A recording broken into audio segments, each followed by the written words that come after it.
सभी ब्रह्मांड में किसी भी जीव हो, कोई वस्तु हो, उसका न्यूनतम इकाई परमाणु मानी गई है।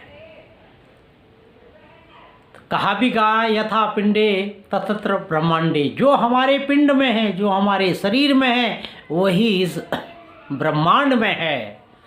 तो मुझे उम्मीद है कि अब तक मैं आपको ये समझाने में थोड़ा सफल रहा हूँ कि वास्तु क्या है। जैसा कि मैंने कहा, वसंती प्राणिनाम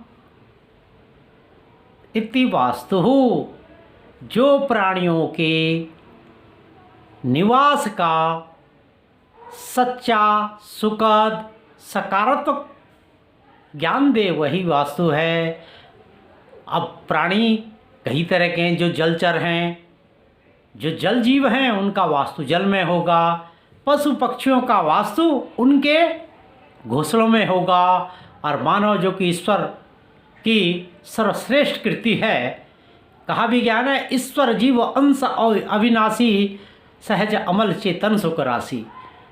तो जो परमात्मा का सर्वश्रेष्ठ कृति है मानव ने, तो इस शास्त्र में काफ़ी अध्ययन भी किया और इससे लाभ भी उठाया।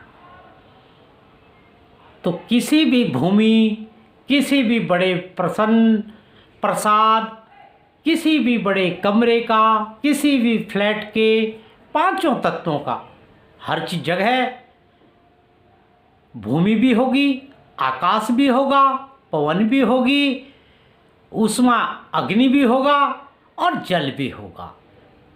तो किसी भी वास्तु भवन के इन पांच तत्वों का वहाँ पर निवास करने वाले मनुष्यों के शरीर के पांच तत्वों से एक सकारात्मक संयोजन हो जाए, तो इस अद्भुत शास्त्र के द्वारा हम जीवन को ज़्यादा सुखमय बना सकें। यही वास्तु विज्ञान का एक लक्ष्य है। सर्वे भवन्तु सुखिनः, हमारी तो संस्कृति कहती है कि सभी सर्वे भवन्तु सुखिनः सर्वे भवन्तु निरामय, कि सभी सुखी हों, स्वस्थ निरोगी हों।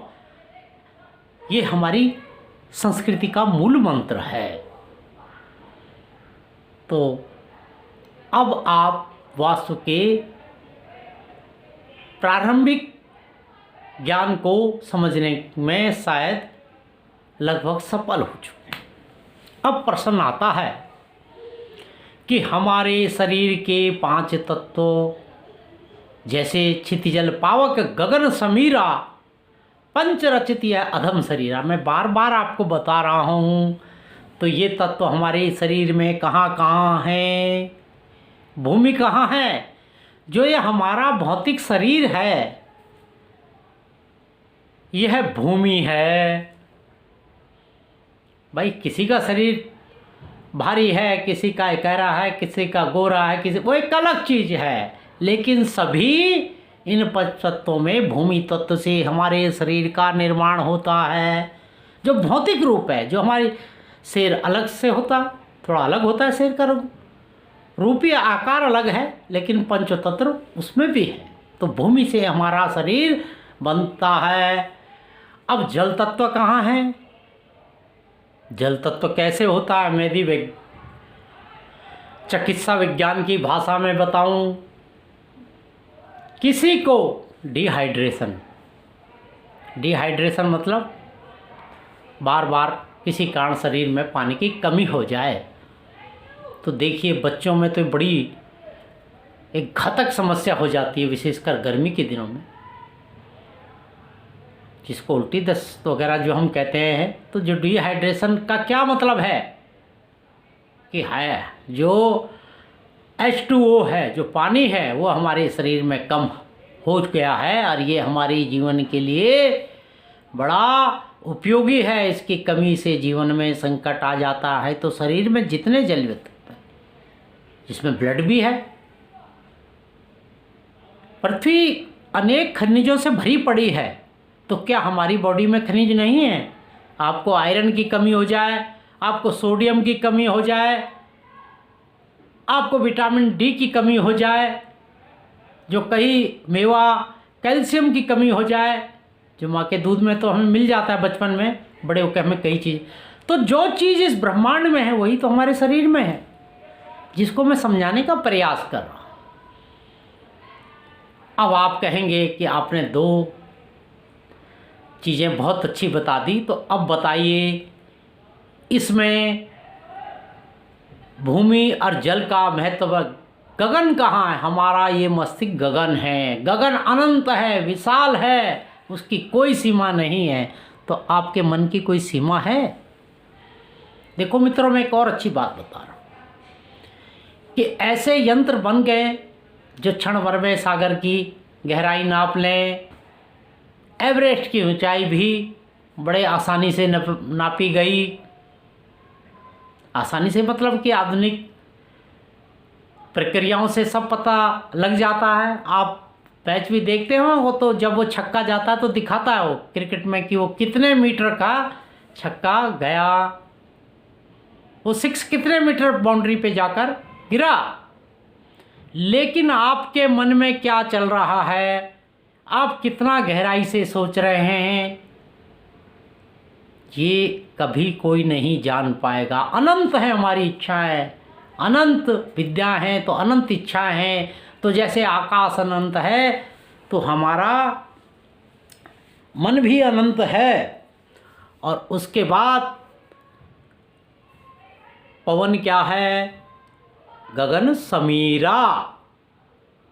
तो समीर मतलब पवन। पवन कहाँ है?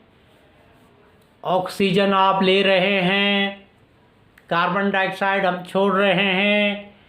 पीपल पूजनीय वृक्ष क्यों है? कि वो हर समय वो ऐसा एक पादप है, जीव विज्ञान में ये सिद्ध हो चुका है कि वो ऑक्सीजन हर समय देता है। और पेड़ पौधे तो दिन में ऑक्सीजन देते हैं और कार्बन डाइऑक्साइड, ऑक्सीजन दे रहे हैं, कार्बन डाइऑक्साइड ग्रहण कर रहे हैं। लेकिन रात्रि में क्रम थोड़ा विपरीत हो जाता है। लेकिन मात्र पीपल एक किस प्रकार का पौधा है जो हर समय ऑक्सीजन को उत्सर्जित करता रहता है। डॉक्टर जगदीश चंद्र बसु, प्रसिद्ध भारतीय वैज्ञानिक, जैव वैज्ञानिक, जिनके ज्ञान का डंका पूरे विश्व में बजा है, उन्होंने ये सिद्ध कर दिया कि पेड़ पौधों में भी जीवन है, और जिसको उनको महान नोबेल पुरस्कार से भी नवाजा गया। तो समीर क्या है? जो आप ऑक्सीजन ले रहे हैं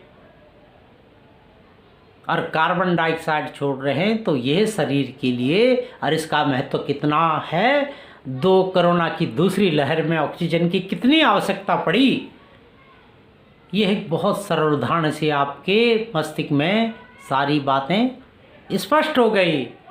अब अंत में है अग्नि। अग्नि कहाँ है शरीर में? दिखाई तो दे नहीं रही।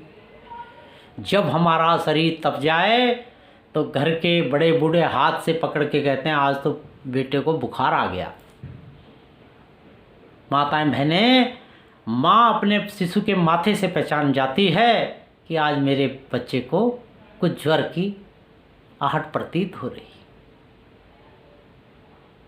दूसरी बड़ी बात, सर्दियों में हम लिहाफ, रजाइयाँ या कंबल यूज करते हैं, थोड़ी देर में उसमें गर्माहट पैदा होने लगती है। तो जो जीवन है, जब तक ये 5 तत्वों का शरीर है, आपको गर्माहट तभी तक लगेगी।